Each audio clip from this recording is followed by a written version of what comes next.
Canviem de tema, poques novetats en la reunió entre la ministra de Foment, Jordi Hereu, i representants del món empresarial català. Després de tots els problemes d'aquest estiu a Catalunya, cap compromís nou. Magdalena Álvarez s'ha limitat a dir que manté els que ja s'han adquirit fins ara. Tot i això, la delegació catalana ha sortit satisfeta de la trobada. Diu que han rebut garanties sobre el futur de les infraestructures i de les inversions. Sembla, doncs, Joan Maria Morros, que la ministra ha aconseguit suavitzar d'alguna manera el malestar català. I l'exemple el dona l'alcalde de Barcelona, que diu que avala, això sí, d'una manera expectant, l'actuació del Ministeri. En declaracions a la nit a RAC1, Jordi Hereu ha assegurat que els assistents a la trobada han coincidit a valorar-la de manera positiva.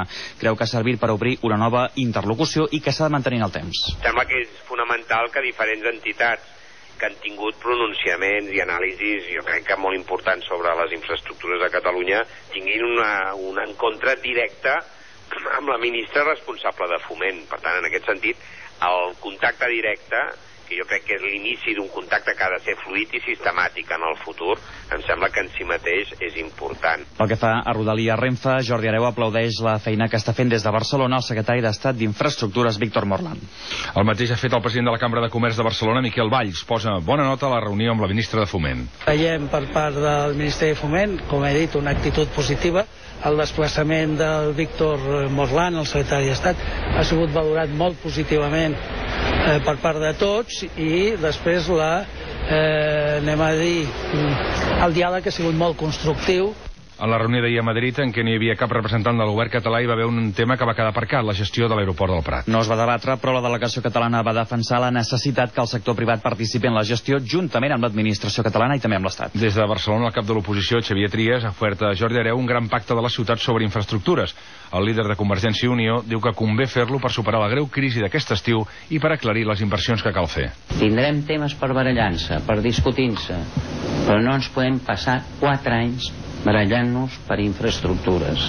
Ara, això sí, volem un pacte d'infraestructures de manera que quedi clara quines són les inversions que es fan, quins mecanismes de control posarem.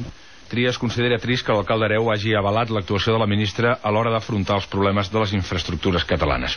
El periodista Martí Pere Arnau fa aquest comentari sobre l'expedició catalana a Madrid per debatre les infraestructures catalanes. La societat civil barcelonina ha passat pel Ministeri de Foment per parlar d'infraestructures. La composició de la societat civil ha aixecat crítiques, però el que importa no és la composició concreta de l'ambaixada, sinó la sensació de que mentre els polítics catalans segueixen en la seva picabaralla identitària i partidista, la societat civil ha d'ocupar-se de les infraestructures.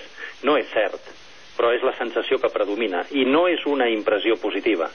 Les infraestructures són el ciment sobre el qual s'edifica qualsevol societat, i Catalunya, i no només Barcelona, ha descobert que a base de tant voler enlairar-se pels cels ja quasi no toca de peus a terra.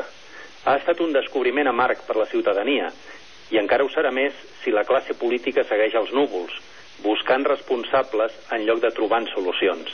Ben aviat, la vella excusa de culpar Madrid de tots els mals haurà caducat. Què farem aleshores?